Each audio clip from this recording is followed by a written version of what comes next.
Hello दोस्तों, मुझे आपकी सपोर्ट की ज़रूरत है। प्लीज़ मुझे सपोर्ट करें। अगर वीडियो पसंद आए तो प्लीज़ मेरे चैनल को सब्सक्राइब करें। अगर कहीं गलती है तो प्लीज़ मुझे कमेंट में ज़रूर बताएं। धन्यवाद दोस्तों। शादी के बाद रोज़ाना मेरा पति पूछा करता कि तुम प्रेग्नेंट तो नहीं हो, क्योंकि मैं अभी बच्चा नहीं चाहता। इसलिए अगर ऐसी कोई बात हो तो मुझे सबसे पहले बताना। मेरा पति एक काम और करता था जो बहुत ही अजीब होता था। वह रोज शाम को मुझे अपने साथ एक वीरान जगह ले जाता और वहां बने खाली कमरे में बंद कर देता। उस कमरे में बहुत ही अजीब लगता था। जैसे ही मैं कमरे में दाखिल होती मुझे नींद आने लगती थी और मैं गहरी नींद में चली जाती। अगले दिन मेरी आंख खुलती थी तो मैं अपने घर के बेड के बिस्तर पर मौजूद होती थी, लेकिन मुझे भी कुछ याद ना होता था। मेरे सास ससुर मुझे नफरत से देखते थे, यहाँ तक कि मेरी सास ने तो मुझसे बातचीत करने भी बंद कर दी थी। घर के कामों को भी हाथ नहीं लगाने देती और घर के काम के लिए काम वाली रख ली थी, लेकिन वह काम वाली हर वक्त अपने आप को चादर में छुपा कर रखती। यहाँ तक कि उसके हाथ पैर भी नहीं दिखते थे। बाद में पता चला कि वह काम वाली गूंगी है, बोल नहीं सकती। लेकिन एक दिन मैंने उसे अपने ससुर के साथ राज की बातें करते सुना था, जिसे सुनते ही मेरे सर पे आसमान टूट पड़ा। हकीकत जानकर मैं दंग रह गई। अपने पति को बताना चाहा तो उसने मुझे डांटकर चुप करा दिया। मैं बड़ी परेशान थी। उन्हीं दिनों मैं प्रेग्नेंट हो गई। मेरे पति को जैसे ही ये बात पता चली उसने मेरी प्रेगनेंसी गिरवा दी। मैं बहुत रोई और फिर ऐसा ही 3 बार हुआ, लेकिन तीनों बार मेरे पति ने मेरी प्रेगनेंसी गिरवा दी। 5वीं बार फिर जब मैं उम्मीद से हुई तो मैंने यह राज अपने पति से छुपा लिया और उनको नहीं बताया। और जब मेरे पेट का उभार बढ़ने लगा तो मेरे पति के पसीने छूट गए। वह मेरे सामने रोने लगा कि अगर यह बच्चा पैदा हो गया तो मैं किसी को मुंह दिखाने के काबिल नहीं रहूँगा, क्योंकि मेरे बच्चे तो। इससे आगे वह बात अधूरी छोड़ देता और मैं परेशान हो जाती कि आखिर वह ऐसा क्यों करता भला। वह अपने बच्चे को ही दुनिया में आने से क्यों रोकता। लेकिन इस बार अपने पति की लाख कोशिशों के बावजूद भी मैंने अपने बच्चे को बचा लिया था। लेकिन जैसे जैसे डिलीवरी के दिन पास आने लगे मेरे पति की हालत खराब से खराब होती जा रही थी। और फिर जैसे ही डिलीवरी का दिन आया तो डॉक्टर ने जैसे ही बच्चा मेरी गोद में दिया मैं चीखे मार मार कर रोने लगी, क्योंकि वह बच्चा तो। मेरा नाम नेहा है। मैं बनारस के एक छोटे से गांव की रहने वाली हूँ। मेरी शिक्षा 10वीं क्लास तक ही हो पाई थी। मुझे पढ़ने का बहुत शौक तो था। मेरी माँ भी काफ़ी पढ़ी लिखी थी, पर पापा अनपढ़ थे। पापा का अपना बड़ा कारोबार था। मेरे माँ बाप में बहुत मोहब्बत थी, लेकिन उसके बावजूद भी दोनों में लड़ाई झगड़े होते रहते थे। मेरे पापा एक ऐसे खानदान से संबंध रखते थे जिसके कुछ अपने पुराने जमाने की रस्में थी, वसूल थे, जो मेरी पढ़ी लिखी माँ को बिल्कुल भी पसंद नहीं थी। लेकिन पापा अपने खानदान की रस्मों के खिलाफ मम्मी को नहीं जाने देते थे। उनका कहना था कि हमारे बड़े बूढ़ों ने बहुत सोच समझकर ये रस्में रिवाज बनाए हैं, जिन्हें तोड़कर पाप के भागीदार नहीं बनेंगे। लेकिन मेरी माँ को यह रस्मों रिवाज समझ नहीं आते थे। ऐसे रस्मों रिवाज की क्या तुक बनती है जिनका धाम से कोई लेना देना ही नहीं था। फिर भला इन रस्मों रिवाज की क्या ज़रूरत थी। लेकिन पापा इन रस्मों रिवाज से इतनी जुड़े हुए थे कि इन रस्मों रिवाज के आगे उन्हें अपने बच्चे भी दिखाई नहीं देते थे। और पापा ही नहीं, उसे खानदान का हर एक मर्द इन रस्मों रिवाजों को अपनी जान से भी ज़्यादा बढ़कर निभाता था। एक तो उनके खानदान का यह रिवाज था कि बेटी की शादी खानदान से बाहर नहीं होगी। अगर बेटी की शादी होगी तो वह खानदान के ही किसी लड़के या मर्द से होगी। गैर बिरादरी से लड़की आ तो सकती है, जैसे मेरी माँ आई थी, लेकिन जा नहीं सकती। फिर चाहे बिरादरी में शादी का जोड़ा हो या ना हो, उम्र का फ़र्क भी भुला दिया जाता था। फिर चाहे लड़की 19 साल की हो और मर्द 40 साल का, या फिर लड़की 19-20 साल की और लड़का 16-17 साल का ही क्यों ना हो। जैसे ही लड़की 19 साल की होती उसे बिरादरी के किसी लड़के के साथ बांध दिया जाता। अगर कोई लड़की अपने कदम बाहर उठाने की कोशिश करती तो उसे बिरादरी और घर से तमाम रिश्ते तोड़ दिए जाते थे। यहाँ तक कि कभी कभी तो लड़की को इन रस्मों रिवाजों की बलि चढ़ा दिया जाता था, उनकी जिंदगी लेकर। दूसरी रस्म थी औरतों की शिक्षा को लेकर। मेरे पापा के खानदान वालों का मानना था कि औरतों को ज़्यादा शिक्षा देना जरूरी नहीं है। औरतों की शिक्षा को बेकार माना जाता था। अगर लड़की ज़्यादा पढ़ लिख ले तो उसे बुरा समझा जाता था। वह यह थी कि ज़्यादा शिक्षा हासिल करने के बाद औरत खुद के पैरों पर खड़ी हो जाती हैं और फिर मर्दों के सामने जवान खोलती हैं, जैसे मेरी माँ मेरे बाप के सामने आकर खड़ी हो जाती थी। जब भी उन्हें कुछ गलत होता दिखाई देता था, औरतों को यह बिरादरी वाले अपनी जागीर समझते थे। जैसे चाहो दर घुमा दो, जैसे चाहो इस्तेमाल करो। तीसरा और सबसे दर्दनाक रिवाज था कि कुछ भी हो जाए, औरत तलाक नहीं ले सकती और ना ही उसे तलाक दी जाती थी। अगर औरत नापसंद भी हो तब भी उसे जिंदगी से तो निकाल दिया जाता था, लेकिन आज़ाद नहीं किया जाता था। वह सारी जिंदगी अपने पति के नाम पर बैठी रहती थी, लेकिन तलाक लेकर अपना दूसरा घर नहीं बसा सकती थी। इनका कहना था कि डोली बाप के घर से निकलती है तो अर्थी पति के घर से ही उठेगी। औरतों को जो हक दिए जाने चाहिए, इन लोगों ने वो हक औरत से छीन लिए थे। पति चाहे कैसा भी व्यवहार करे, चाहे मारपीट, जानवरों जैसा व्यवहार करे, लेकिन औरत को फिर भी अपने पति के नाम से ही जिंदगी गुजारनी पड़ती थी। बिरादरी वालों का कहना था कि यह औरत का फर्ज है कि वह अपने पति की सारी बातें माने, लेकिन मेरी मम्मी पढ़ी लिखी थी और तमाम रस्मों रिवाज के सख्त खिलाफ थी। लेकिन आखिर कब तक खिलाफ रहती? एक तो वह औरत थी, दूसरा उनके साथ खड़ा होने वाला भी कोई नहीं था। लेकिन माँ की बातों से पापा की सोच में थोड़ा बहुत बदलाव जरूर आ गया था, लेकिन वह भी एक पुराने ख्याल के खानदान की रस्मों रिवाज से बंधे हुए मर्द थे। खानदान वालों की नाराजगी लेकर उन्होंने मुझे 10वीं क्लास तक की पढ़ाई करने दी थी, लेकिन उसके बाद मेरी मम्मी ने लाख जिद की, लेकिन उन्होंने मुझे आगे नहीं पढ़ाया और मेरे 19 साल के होते ही मेरा रिश्ता अपने दोस्त के बेटे से तय कर दिया, जो मुझसे 12 साल बड़ा था और बिल्कुल जाहिल और अनपढ़ था। गुस्से का तेज और इतना बदतमीज कि जो भी उसको देखा है कानों को हाथ रख लेता था। मेरी माँ ने इस रिश्ते से साफ इनकार कर दिया कि वह मेरी शादी एक जाहिल आदमी से हरगिज नहीं करेंगे।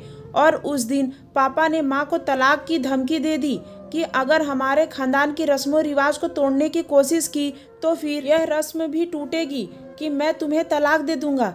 यह सुनते ही मम्मी के साथ साथ मैं भी दंग रह गई थी। यहाँ पर जाकर मम्मी कमज़ोर पड़ गई और फिर पापा की ही मर्जी चली और 1 महीने में ही धूमधाम से मेरी शादी पापा के उस जाहिल और बदतमीज दोस्त के बेटे से हो गई। मेरे पति का नाम विनय था। देखने में तो काफ़ी अच्छा था, लेकिन वही पुरानी सोच का मर्द था जिस सोच के मेरे पापा थे। शादी की पहली रात मैं दुल्हन बनी बैठी थी, काफ़ी डरी सहमी हुई थी जब कमरे में विनय आया और मुझे बहुत नरमी से और मोहब्बत से बात की। मुझे शादी की पहली रात का गिफ्ट भी दिया और मुझसे बातें करने लगा और फिर मुझसे बोला कि हम अच्छे दोस्त बनकर रहेंगे। इसकी यह बातें सुनकर मैं हैरान रह गई कि मैं तो उसके बारे में बहुत ही गलत सुन रखा था, लेकिन फिर मैं खुश भी हो गई। मेरा सारा डर अब गायब होने लगा था। मैंने विनय की तरफ दोस्ती का हाथ बढ़ा दिया। हम कुछ देर बैठकर बातें करते रहे। जब विनय ने ऐसी बात बोली जिसे सुनते ही मैं दंग रह गई। विनय ने कहा कि अब हम बेस्ट फ्रेंड हैं, तो तुम मुझे अपनी सारी बातें बताओगी, छोटी से छोटी भी और बड़ी से बड़ी भी। मैंने कहा ठीक है। फिर विनय ने आगे कहा कि जब हम अच्छे दोस्त बन ही गए हैं तो हम एक दूसरे की सारी बातें भी मानेंगे। मैं जो बोलूँगा वह तुम खुशी खुशी मानोगी और हमारे बीच कोई भी राज किसी को नहीं बताएगा। मैं मान गई। फिर वह मुस्कुराया और बोला, जब भी तुम प्रेग्नेंट हो यह बात सबसे पहले मुझे ही बताओगी। वैसे तो मैं पूरी सावधानी रखूंगा, लेकिन फिर भी किसी कारणवश तुम प्रेग्नेंट हो जाओ तो मुझे जरूर बताओगी, और जब तक मैं नहीं कहूँगा किसी और को नहीं बताओगी। विनय की सारी बातें सुनकर मैंने शर्म से चेहरा झुका लिया। मैंने विनय की सारी बातें मानने का वादा किया। विनय ने प्यार से मेरे हाथों को थाम लिया और मुझसे वादा किया कि मैं पूरी जिंदगी तुम्हें खुश रखूंगा, तुम्हें कोई तकलीफ नहीं दूंगा। मैं भी खुश हो गई और उसके सीने से लग गई। उसके बाद विनय मेरा बहुत ख्याल रखता, मुझे खुश रखने की कोशिश करता, लेकिन एक बात रोज कहता कि अगर तुम्हें ऐसा महसूस हो कि तुम प्रेग्नेंट हो तो सबसे पहले मुझे ही बताना, मेरे अलावा किसी को नहीं। मैं कहती तुम इतना परेशान क्यों हो, हम सावधानी बरत तो रहे हैं, ऐसा नहीं होगा। मुझे हैरत होती है कि इतनी सावधानी रखने के बावजूद भी विनय इतना परेशान क्यों रहता है, ऐसा जैसे वह मेरी प्रेगनेंसी को लेकर कितना डरा हुआ है। लेकिन फिर भी मैं विनय के साथ बहुत खुश थी क्योंकि वह मेरा बहुत ज़्यादा ध्यान रखता था। लेकिन एक बात जो उस घर में बहुत ही अजीब थी, मेरा पति हर रोज शाम को मुझे अपने साथ बाहर लेकर जाता, यह कहकर कि चलो बाहर घूमने चलते हैं, और आबादी से दूर एक कमरे में ले जाकर छोड़ देता। वह कमरा बहुत ही पुराना बंजर सा था, लेकिन अंदर से बहुत ही खूबसूरत था। उस कमरे में जाते ही मुझे नींद आने लगती और कुछ ही देर में मैं सो जाती और फिर मुझे कुछ याद ना रहता, और जब अगले दिन मेरी आंख खुलती तो मैं अपने घर में मौजूद होती। मेरी सास मुझे अजीब सी नज़रों से और गुस्से से घूरती रहती। पहले तो वह मुझसे बहुत ही मोहब्बत करती थी, बहुत ही अच्छे से पेश आती थी, लेकिन अब तो बस गुस्से से घूरती रहती हैं। मेरे ससुर भी मुझसे बातचीत करना बंद कर दी थी। मैं अपने पति विनय से इस बारे में पूछती तो वह कुछ न बताता, बल्कि कहता कि तुम्हारा जानना जरूरी नहीं। एक बार विनय फोन पर किसी से बात कर रहा था। यह सुनकर मुझे पता चला कि वह रोज मुझे इस कमरे में छोड़कर शहर चले जाता है, लेकिन अगर उसे शहर ही जाना है तो वह मुझे उस कमरे में बंद क्यों कर जाता है। मुझे घर में छोड़कर भी तो जा सकता है, और फिर मुझे सख्ती से मना कर देता कि इस बारे में अपने घर वालों को कुछ भी मत बताना। आखिर वह यह सब क्यों कर रहा था। मैं बहुत परेशान होती कि आखिर वह मुझे अकेला छोड़कर शहर क्यों जाता है, जबकि उसका कारोबार तो गांव में ही था, और जब वापस आता तो बिखरे हुए बाल और ऐसा लगता कि जैसे कितना बीमार है। मैं पूछती क्या हुआ तो वह भड़क जाता। उसका गुस्सा देखकर मैं डर जाती। लेकिन जब मेरे ससुर ने पूछा कि विनय क्या तुम शहर गए थे, तो वह साफ इनकार कर देता, जिस पर मेरे ससुर भी भड़क जाते और दोनों बाप बेटे में बहस हो जाती। घर में यही सब कुछ चल रहा था। उन्हीं दिनों मेरे ससुर ने घर पर एक काम वाली रख ली। यह देखकर मुझे धक्का सा लगा कि वह काम वाली किचन के काम, खाना पकाना वगैरह कर रही थी, जबकि हमारी बिरादरी में किचन के काम सिर्फ घर की औरतें यानी पत्नी, बहन, बेटियां, बहू ही करती थी। तो फिर मेरे ससुर ने काम वाली कैसे रख ली। काम वाली को देखकर मेरी सास ने तो बहुत ही बवाल मचाया था। फिर सारा इल्जाम मुझ पर ही डाल दिया कि घर की यह हालत तुम्हारी वजह से हुई है। मैं बहुत परेशान थी। मेरी सास अब हर समय मुझे बद्दुआ देती, जबकि घर के अंदर कोई खिचड़ी पक रही थी, और ऐसी खिचड़ी थी जिसे घर की बुनियादी हिला डाली थी। वह नौकरानी हर समय अपने चेहरे को, यहाँ तक कि अपने पूरे शरीर को ही ढक कर रखती थी, अपने पैरों तक पर जुराब चढ़ाकर रखती थी। मेरे ससुर के अलावा किसी से कोई बात नहीं करती थी। ऐसा लगता है जैसे वह गूंगी है, लेकिन मेरे ससुर के सामने ही उसकी जबान खुल जाती थी।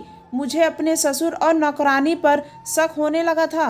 मैंने यही बात विनय के सामने करना चाहा तो वह आग बबूला हो गया, लेकिन मैंने भी फैसला कर लिया कि अब ना तो मैं अपने पति के साथ उस कमरे में जाऊंगी जो घर से दूर वीराने में है, ना ही अपने ससुर और उस नौकरानी को अकेला छोड़ूंगी। जब शाम के समय विनय मुझे अपने साथ लेकर जाने लगा तो मैंने साफ मना कर दिया। मेरे मना करने पर विनय का रंग गुस्से से लाल हो गया, लेकिन मैं नहीं मानी। फिर भी जबरदस्ती वो मुझे अपने साथ ले गया।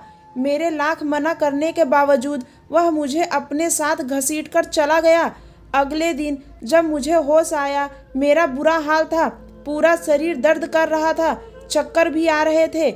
मैं अपने बेड पर लेटी हुई थी। मुझे होश में आकर देखते ही विनय ने मुझे अजीब सी नज़रों से घूरा।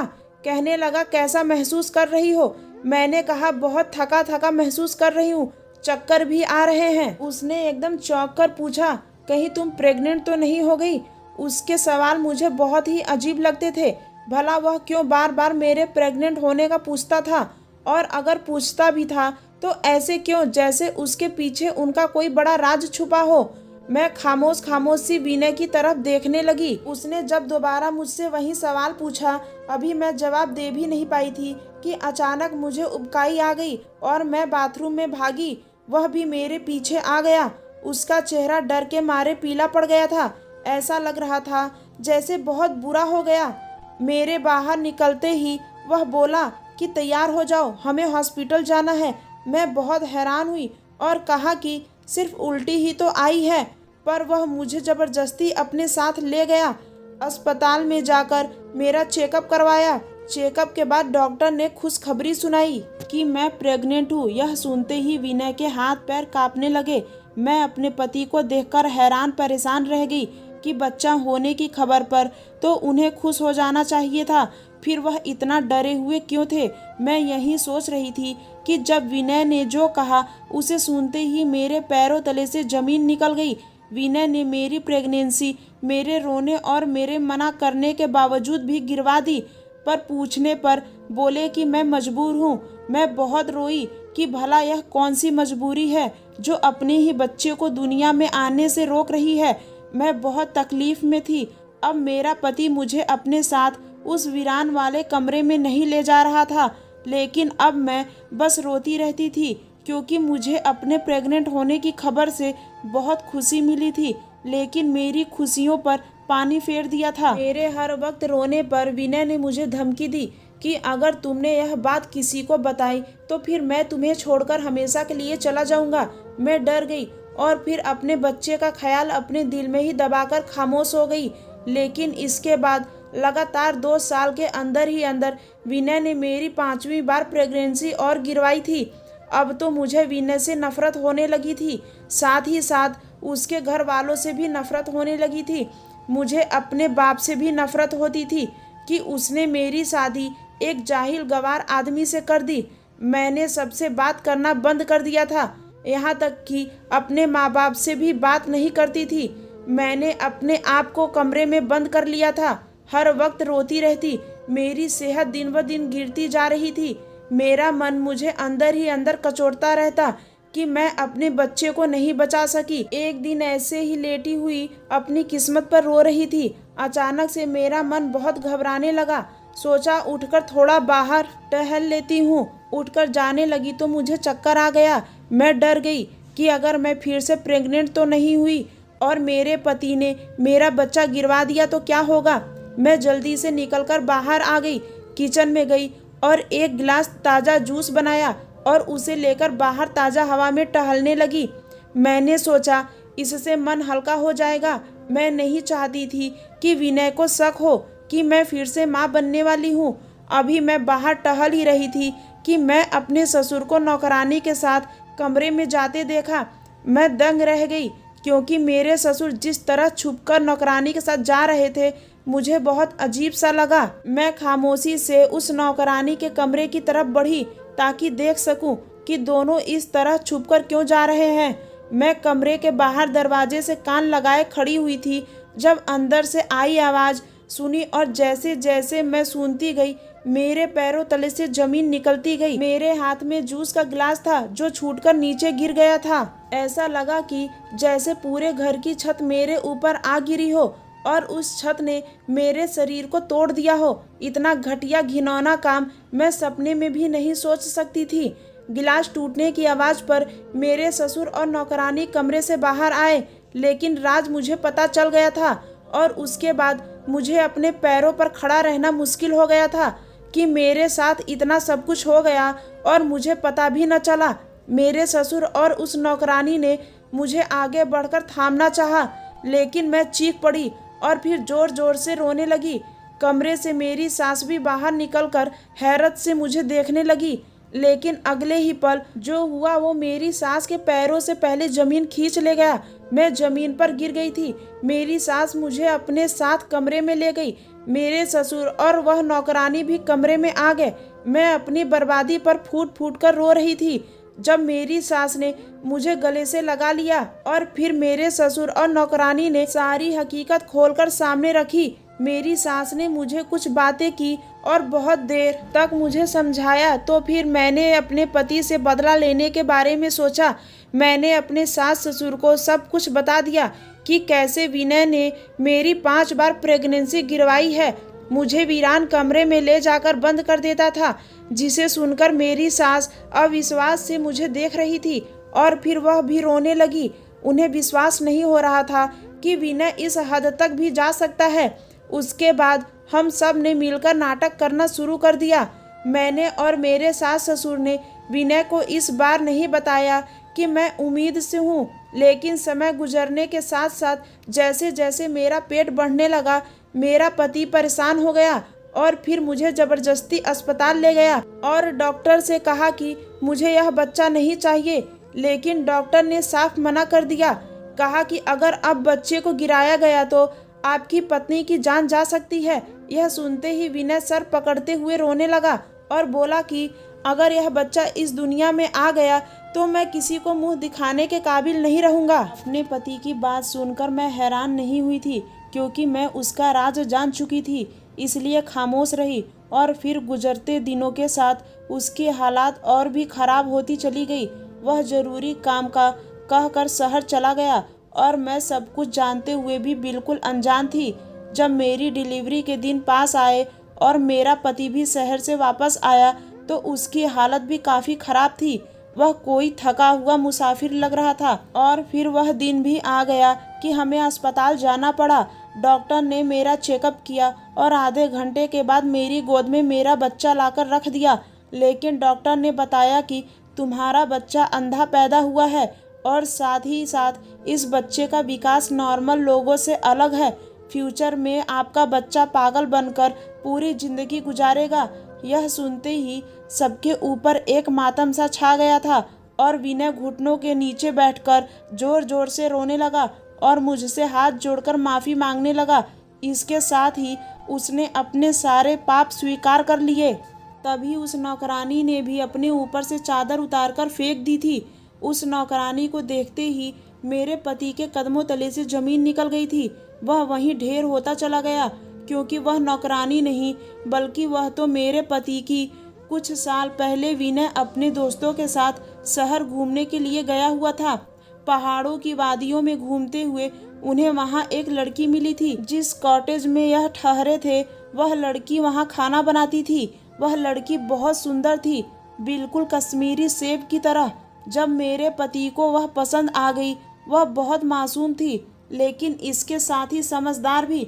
उसने मेरे पति को हद से आगे नहीं बढ़ने दिया, जबकि मेरे पति को उससे बहुत मोहब्बत हो गई थी। वह तो अपनी बिरादरी की रस्मों रिवाज को भी भूल गए थे और फिर शिमला की वादियों में ही उसके बाप से रिश्ते की बात करके उससे शादी कर ली। शालिनी के बूढ़े बाप को भी ऐतराज नहीं था, क्योंकि उन्हें तो अपने फर्ज से फ्री होना था। विनय उन्हें पसंद आ गया, देखने में स्मार्ट था। उन्होंने शालिनी की शादी विनय के साथ कर दी। शादी के 3 महीने तक शालिनी और विनय एक साथ रहे। जब गांव से बुलावे पर उसे गांव जाना पड़ा, शालिनी से वापस आने का वादा करके वह गांव चला गया। उधर शालिनी विनय का इंतजार करती रही और इंतजार की सीमा हद से आगे बढ़ती चली गई। यहाँ तक कि शालिनी एक बेटे को भी जन्म दे दिया, लेकिन विनय वापस नहीं लौटा। शालिनी को अपने नाम के साथ बांधे रखा। इधर विनय बहुत परेशान था, क्योंकि जज्बात में आकर इतना बड़ा कदम उठा तो लिया था, लेकिन अगर यह बात बिरादरी में पता चली तो बहुत बुरा होगा। और इसी बुज़दिली की वजह से वह छुप गया और उस लड़की को बस शहर में ही छोड़ दिया। बच्चा जब 3 महीने का हुआ तो मालूम पड़ा कि उसके दिल में सुराख है और ऑपरेशन जरूरी है, नहीं तो बच्चा नहीं बचेगा। शालिनी सोच चुकी थी कि मर जाएगी, लेकिन उस बेवफा इंसान के बारे में दोबारा नहीं सोचेगी। लेकिन अपने बच्चे को देखकर और उसकी जान बचाने के लिए तड़प उठी और फिर वह विनय को ढूंढने की कोशिश करने लगी। भगवान ने कृपा की, उसे विनय का एक दोस्त मिल गया। वह पढ़ा लिखा लड़का था। उसे शालिनी की हालत पर दया आ गई और उसने शालिनी को विनय के पास पहुंचा दिया। शालिनी विनय के घर वालों के सामने बहुत रोई और अपना बच्चा आगे कर दिया कि अब इसकी ज़िंदगी आप लोगों के हाथ में है। लेकिन उस समय डर के मारे विनय शालिनी के साथ रिश्ते से मुकर गया और कहा कि वह इस लड़की को नहीं जानता, न जाने किसका पाप यह मेरी झोली में डाल रही है। बिरादरी वालों ने उस लड़की को घर से निकाल दिया और बहुत ही बेइज्जती किया। मेरी सास ने भी अपने बेटे पर ही विश्वास किया। जब उस लड़की ने अपने बच्चे को सीने से लगाकर रोते हुए विनय को बद्दुआ दी कि अगर तुम झूठे हो और मैं सच्ची हुई तो भगवान करे तुम्हारी औलाद भी अपंग पैदा हो, किसी ऐसी बीमारी के साथ पैदा हो कि तुम खून के आंसू रो, लेकिन विनय को उस समय अपनी इज्जत और बिरादरी का इतना डर था कि उसने शालिनी को अपनी पत्नी मानने से इनकार कर दिया। यहाँ तक कि इंसानियत के नाते भी उसे अपनी सगी औलाद पर दया नहीं आई। लेकिन पता नहीं क्यों मेरे ससुर को शालिनी पर कुछ विश्वास होने लगा था। जैसे ही शालिनी घर से बाहर निकली, मेरे ससुर अपने नौकर से उसे बुलवाकर खामोशी से उसे अपने नौकर के घर में छुपा दिया। उस बच्चे का डीएनए भी करवाया तो मालूम हुआ कि वह लड़की सच कह रही थी। उसके बाद मेरे ससुर ने उस बच्चे का इलाज करवाया, लेकिन शालिनी को और बच्चे को सबसे छुपाकर ही रखा, जिससे बिरादरी में उनकी इज्जत बनी रहे। इसलिए मेरी शादी विनय के साथ करवा दी। लेकिन शालिनी की दी हुई बद्दुआ को लेकर विनय बहुत ही डरा हुआ रहने लगा था। शालिनी के घर से जाने के बाद विनय ने उसे ढूंढने की बहुत कोशिश की, लेकिन वह उसे नहीं मिली थी। वह रोज शालिनी को ढूंढने के लिए निकल जाया करता था, लेकिन जब मेरे ससुर ने उसे शहर जाने की वजह पूछी तो फिर वह कोई जवाब नहीं दे पाया और उसने इसका यह हल निकाला कि रोज मुझे अपने साथ लेकर जाता और अपने माँ बाप से कह देता कि मैं नेहा को उसकी मम्मी पापा के पास ले जा रहा हूँ, और फिर उस वीरान कमरे में ले जाकर बंद कर देता और मुझे सोने वाली दवा दे देता, जिससे कि मैं आराम से पूरी रात सोई रहती। खुद शालिनी को ढूंढने चला जाता। इसलिए मेरी सास अब मुझसे नफरत करने लगी थी, क्योंकि उन्हें लगता था कि मैं रोज अपनी माँ के घर चली जाती हूँ। मैं घर बनाने वाली लड़की नहीं हूँ। उस दिन भी जब मैं जूस का गिलास लेकर अपने ससुर और कामवाली का पीछा करते हुए कमरे तक गई थी, तो कमरे के अंदर से ऐसी ही आधी अधूरी सच्चाई सुनी थी। लेकिन आधी अधूरी सच्चाई सुनकर भी मैं पूरी बात समझ गई थी, और जब मेरी सास ने उस नौकरानी का चेहरा देखा तो वह भी सारी हकीकत समझ चुकी थी और मुझे भी सारी सच्चाई बता दी थी।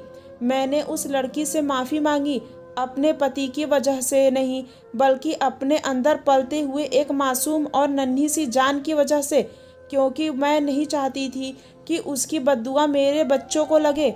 शालिनी ने मुझे माफ़ कर दिया था, मुझे गले से लगा लिया था, और जब मेरा बच्चा पैदा हुआ तो मेरे सास और ससुर ने नाटक किया और डॉक्टर को समझा दिया कि तुम्हें बाहर जाकर कहना है कि बच्चा अंधा और अब नॉर्मल पैदा हुआ है, जिसे सुनते ही मेरे पति ने रोते हुए अपने सारे पाप स्वीकार कर लिए थे।